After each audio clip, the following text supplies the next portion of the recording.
గుమ్మడికాయ సేమియాతో కేసరి చేసుకుందాం. దానికి కావాల్సిన పదార్థాలు: గుమ్మడికాయ తురుము, ఇది కూర ఉండేది, బెల్లం, సేమియా, షుగర్, యాలక పొడి, డ్రై ఫ్రూట్స్, నెయ్యి, వాటర్. ఇప్పుడు స్టవ్ వెలిగించుకుందాం. బాండీ పెట్టుకుందాం. కొంచెం నెయ్యి వేసుకుందాం. ఇప్పుడు డ్రై ఫ్రూట్స్ వేసుకుందాం.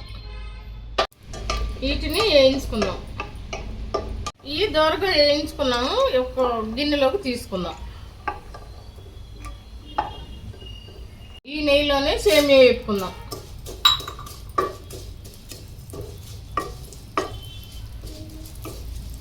సేమియాను ఎర్రగా వేయించుకుని ఒక ప్లేట్లోకి తీసుకుందాం. ఇప్పుడు గుమ్మడికాయ తురుము వేసుకుందాం.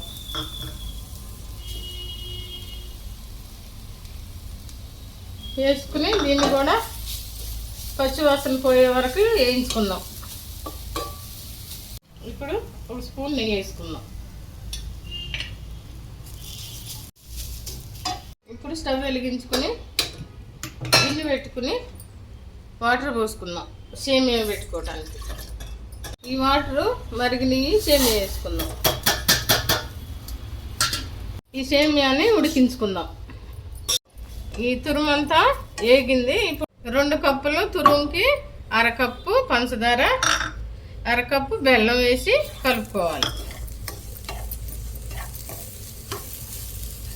ఈ సేమియాని ఒక గ్లాస్ సేమియాకి ఒక గ్లాస్ వాటర్ పోసి ఇలా ఉడికించి పక్కన పెట్టుకుందాం. స్టవ్ కట్టేద్దాం. సేమియా ఉడికిపోయింది. మళ్ళీ ఒక స్పూన్ నెయ్యి వేసి మనం ఇలా కలుపుతూ ఉండాలి. ఇప్పుడు నెయ్యి బయటకు వస్తుంది. ఇప్పుడు మనం ఉడికించి పెట్టుకున్న సేమియాని ఇందులో వేసుకుందాం. ఇప్పుడు మనం సేమియా వేసుకున్నాం కదా, ఒక స్పూన్ నెయ్యి కూడా వేసుకుని కలుపుకుందాం.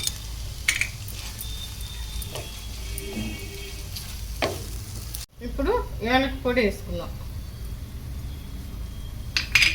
డ్రై ఫ్రూట్స్ వేసుకుందాం. వేసి ఇలా కలుపుకుందాం. ఇప్పుడు గుమ్మడికాయ సేమియా కేసరి రెడీ అయ్యింది. ఎంతో రుచికరమైన గుమ్మడికాయ సేమియా కేసరి రెడీ. నా వీడియో కనుక మీకు నచ్చినట్లయితే లైక్ చేయండి, షేర్ చేయండి, సబ్స్క్రైబ్ చేసుకోండి ప్లీజ్.